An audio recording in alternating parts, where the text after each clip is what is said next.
So I've decided to make a in-depth guide to my hammer untamed build that I made, and I'm just gonna go over the armor, the build in general, and how it works a bit more in depth than what I did last time. So for the armor, you can pick celestial. Celestial will work just fine. It doesn't need to be ascendant; it can be exotic. I don't have full celestial because I'm broke, but other than that, the sigils are strength and clarity.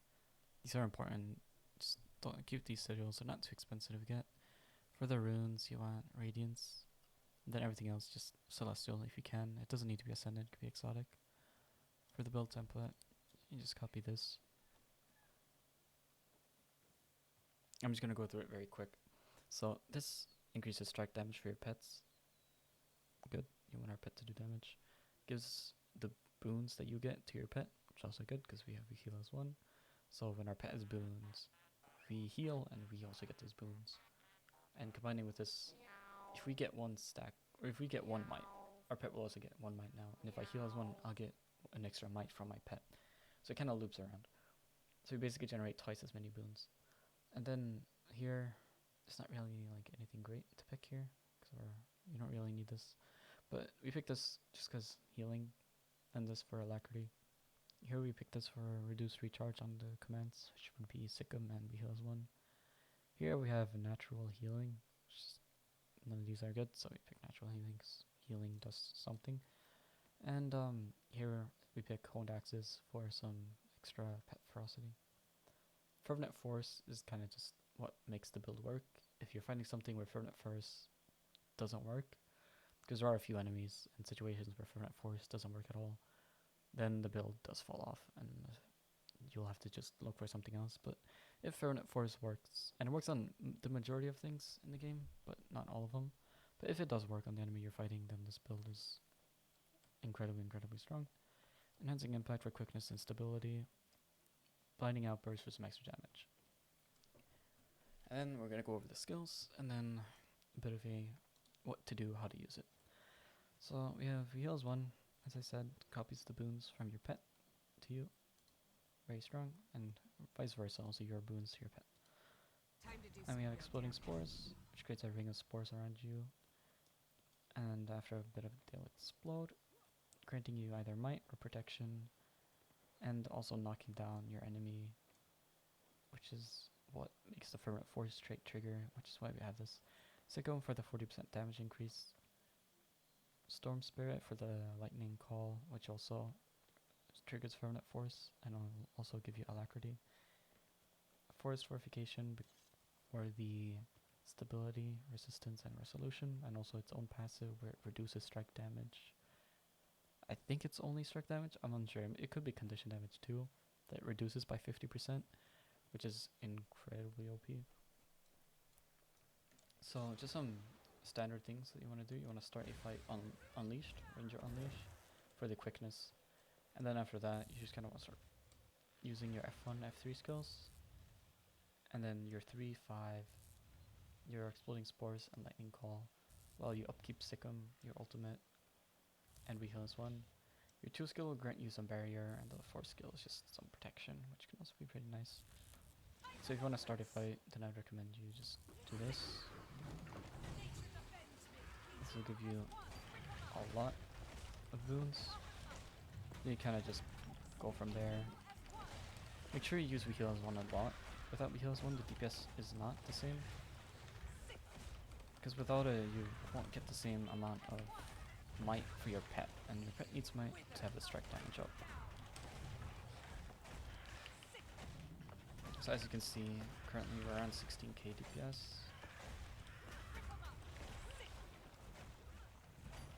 It's very solid, especially for a build that isn't getting buffed up by anything else. It's dropping now because I didn't use Weheal's one, so that's why it's important to make sure that you use it.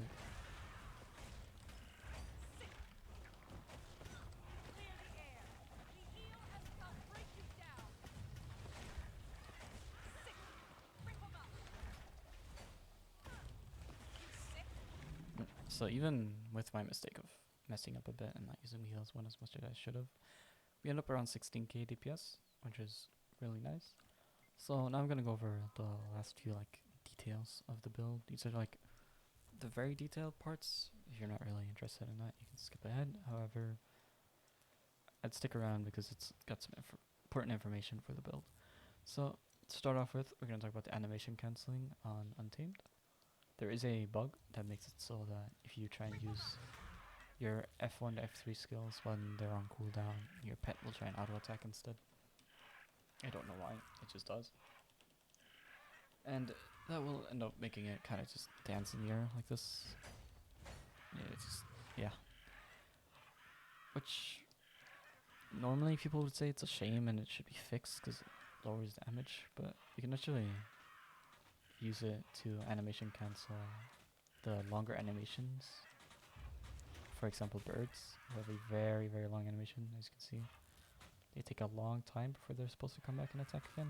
But with this, you can just make it attack, attack, attack, which results in a lot higher DPS than any other pets, which is why it's just very, very solid. And then the other thing I want to go over are the combinations that you can do. Some of your skills you can use into others. As an example, Call Lightning you can use into your Hammer 3. If I use Call Lightning in the Hammer 3... Okay, I don't have quickness.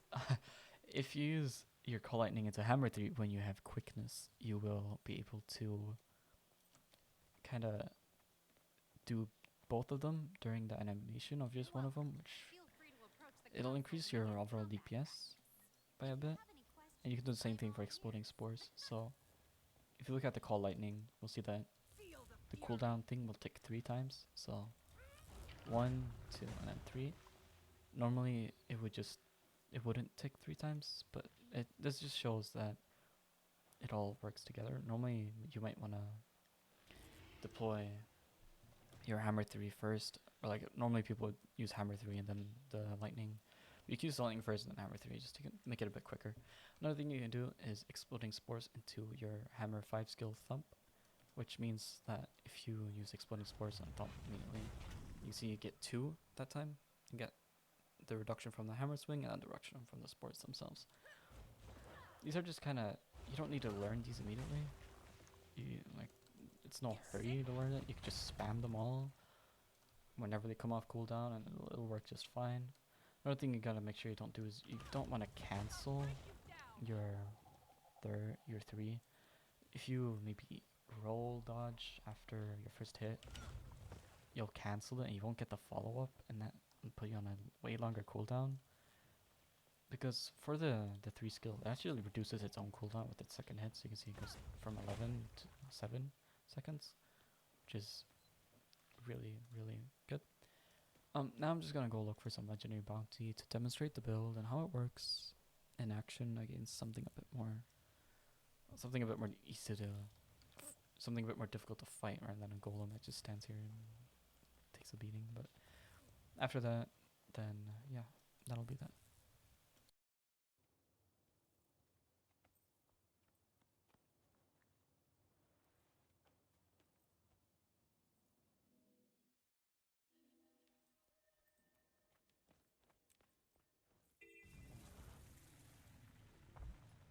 If you could assist us, we'd appreciate it.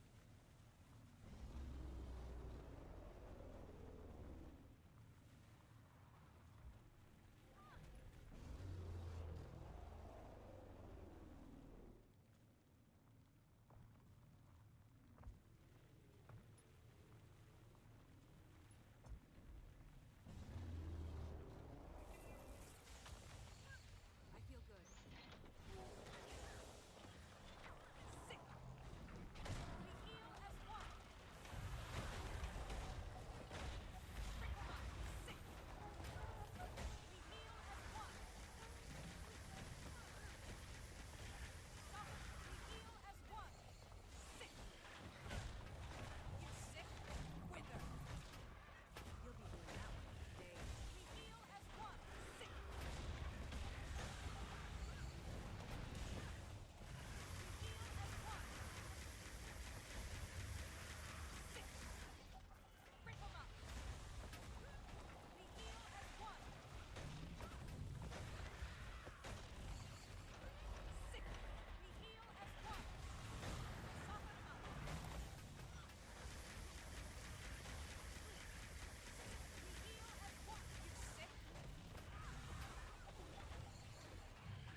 Okay, so now after fighting the legendary bounty, so I of course had to get knocked just to show how well it does in downstate. I did that on purpose. I promise. I was not getting distracted by anything. I 100% got knocked on purpose, so don't worry about that. So as you could see, even when you're knocked, it's very easy to get back up because you have your pet. Your pet can come and heal you. I mainly did the bounty solo, but some people came in toward the end. But you can still see the overall sustain and DPS of the build is very high, and it's a very solid build. The last thing I'm gonna go over is something I just forgot to do, so I'll just mention it quickly. Is you don't want to pet swap. Pet swapping removes pet or your boons from your pet. As you can see, it has no boons. So just try and avoid doing that because you want your pet to have as many boons as possible, and you want to also be able to copy the boons from your pet to yourself. So just try and keep the pet that you have out, and no pet swapping. But overall, I'd say this build is very fun to use. It is very intensive though, so if you feel like it might be a bit too much to press a lot of buttons at once and keep, button mash, it's probably not a build for you. But if you feel like it could be fun to try out and you've wanted a hammer untamed build that works well, then I'd say this build is definitely one of my favorite hammer untamed builds, since personally I'm not a fan of swapping too much in and out of Unleash to use the hammer skills. And this way you can just kind of have a bit more of a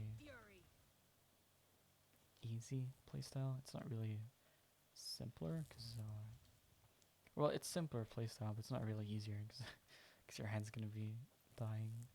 But it's not that bad, so no worries. If you wanna give it a try, you can always just throw on some random celestial gear and a hammer. And yeah, that's all for the build. And if you have any questions, just leave them in the comments, and I'll answer as soon as I can. And then thank you for watching.